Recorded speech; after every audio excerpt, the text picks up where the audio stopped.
भारत और फ्रांस के industry leaders, आप सबको नमस्कार, बॉन्जूर। इस रूम में मैं एक अद्भुत ऊर्जा, उत्साह और डायनेमिज्म को महसूस कर रहा हूँ। ये केवल एक सामान्य बिजनेस इवेंट नहीं है, ये भारत और फ्रांस के बेस्ट बिजनेस माइंड का संगम है। अभी प्रस्तुत की गई सीईओ फोरम की रिपोर्ट का स्वागत है। मैं देख रहा हूं कि आप सब इनोवेट, कोलैबोरेट और एलिवेट उस मंत्र को लेकर के चल रहे हैं। आप सिर्फ बोर्डरूम कनेक्शंस नहीं बना रहे हैं, आप सब भारत फ्रांस स्ट्रेटेजिक पार्टनरशिप को भी मजबूत रहे हैं। साथियों, मेरे मित्र राष्ट्रपति मैक्रोन के साथ इस फोरम से जुड़ना मेरे लिए प्रसन्नता का विषय है। पिछले 2 वर्षों में यह हमारी 6ठी मुलाकात है। पिछले वर्ष राष्ट्रपति मैक्रोन हमारे गणतंत्र दिवस के मुख्य अतिथि थे। आज सुबह हमने साथ में एआई एक्शन समिट को चेयर की। मैं राष्ट्रपति मैक्रोन को इस सफल समिट के लिए हार्दिक बधाई देता हूं।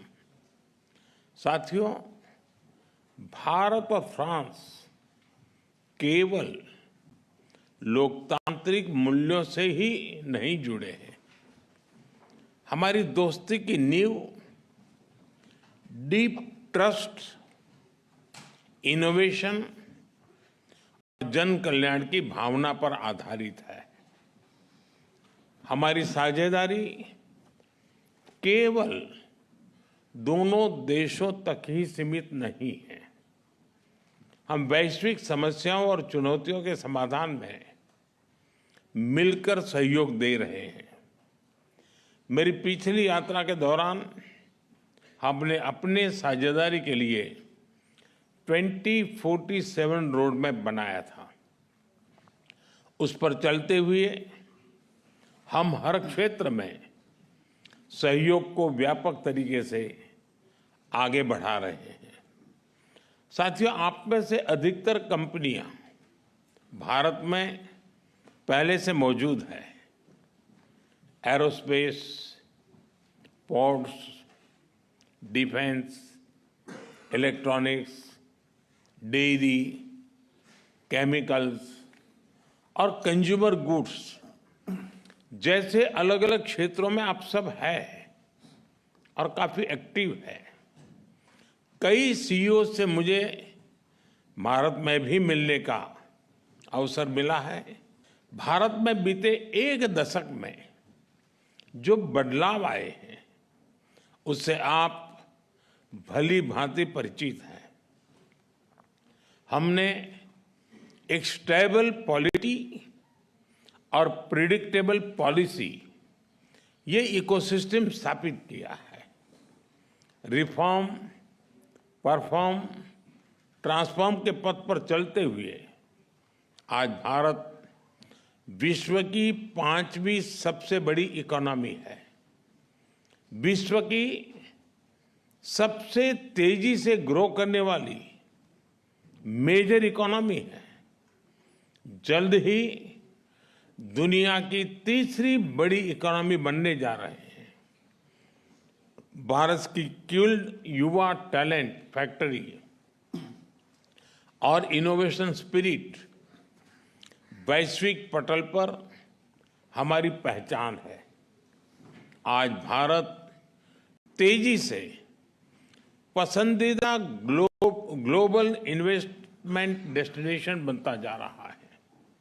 हमने भारत में एआई, सेमीकंडक्टर और क्वांटम मिशन लॉन्च किए हैं। डिफेंस में हम make in India and make for the world को प्रोत्साहित कर रहे हैं। आप में से कई लोग इससे जुड़े भी हैं। स्पेस टेक्नोलॉजी में हम नई ऊंचाइयां छू रहे हैं।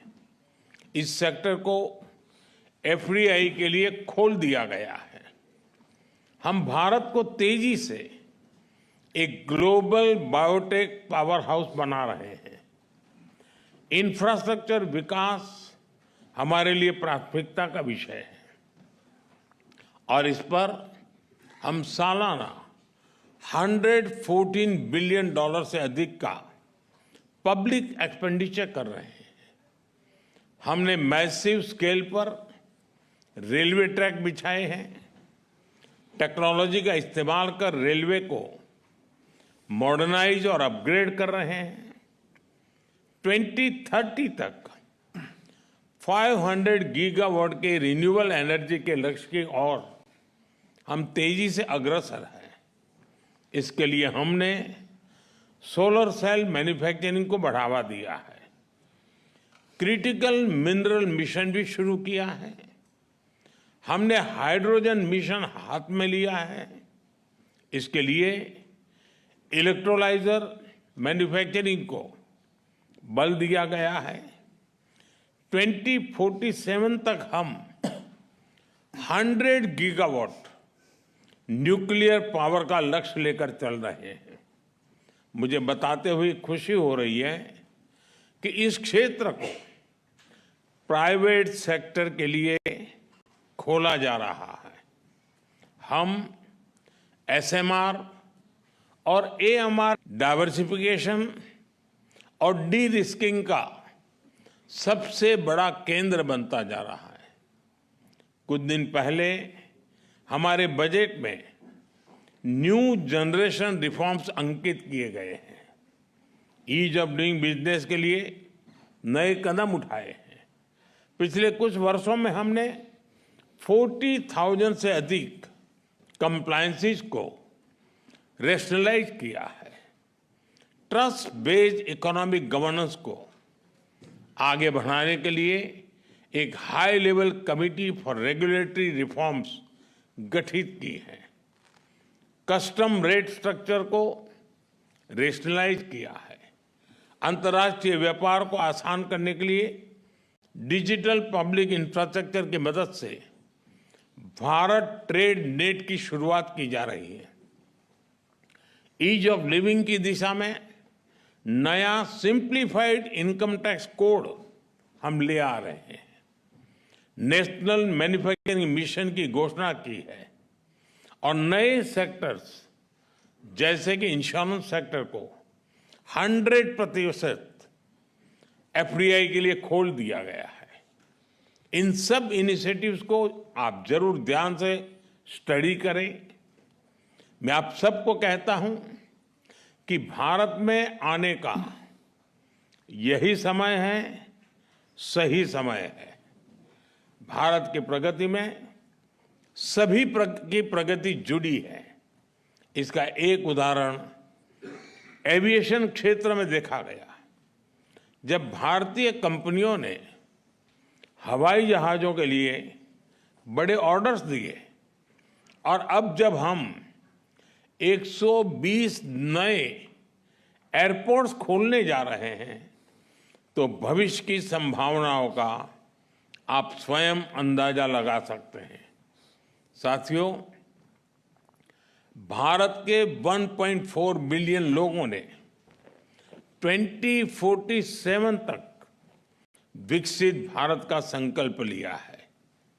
चाहे डिफेंस हो या एडवांस टेक्नोलॉजी, फिनटेक हो, फार्मा, टेक हो या टेक्सटाइल, एग्रीकल्चर हो या एविएशन, हेल्थ केयर हो या हाईवेज, स्पेस हो या सस्टेनेबल डेवलपमेंट, आप सभी साथियों के लिए इन सभी क्षेत्रों में इन्वेस्टमेंट्स और कोलैबोरेशंस की अनेक संभावनाएं हैं। मैं आप सभी को भारत की विकास यात्रा से जुड़ने के लिए आमंत्रित करता हूं। जब फ्रांस की फिनेस और भारत का स्केल मिलेगा, जब भारत का पेस और फ्रांस का प्रिसिजन मिलेगा, जब फ्रांस की टेक्नोलॉजी और भारत का टैलेंट मिलेगा, तो सिर्फ बिजनेस लैंडस्केप ही नहीं, ग्लोबल ट्रांसफॉर्मेशन होगा। एक बार फिर अपना कीमती समय निकालकर यहां आने के लिए आप सभी का बहुत बहुत धन्यवाद करता हूं।